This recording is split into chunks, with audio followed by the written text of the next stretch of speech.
নমস্কার বন্ধুরা, অন্তরাস কিচেনের আরও একটি পর্বে সকলকে জানাই স্বাগত। আজ একটা চিংড়ি মাছের রেসিপি শেয়ার করছি।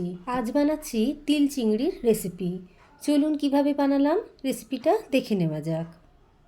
প্রথমেই চিংড়ি মাছ ভালো করে পরিষ্কার করে ধুয়ে নিয়ে নুন হলুদ মাখিয়ে নিয়েছি।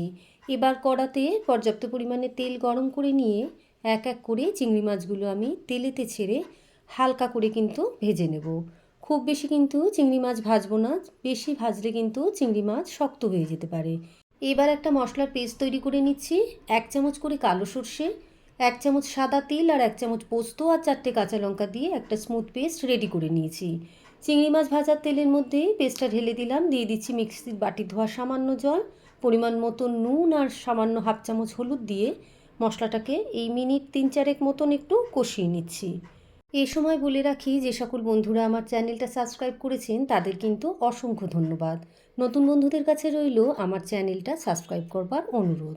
এবার আগে থেকে যে চিংড়িগুলো ভেজে রেখেছিলাম সেগুলো ঢেলে দিলাম, বাটি ধোয়া সামান্য জল দিয়ে দিলাম। এবার মশলার সঙ্গে চিংড়ি মাছটা বেশ ভালো করে মিশিয়ে নিয়ে 2-3 মিনিট মতন এটাকে আমি এবার একটু ফুটতে দেব।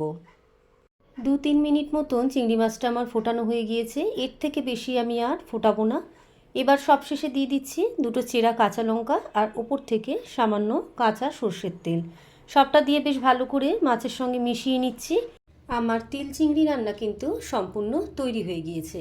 এভাবে একবার বাড়িতে অবশ্যই বানিয়ে খেয়ে দেখবেন, আশা করছি আপনাদের খুবই ভালো লাগবে।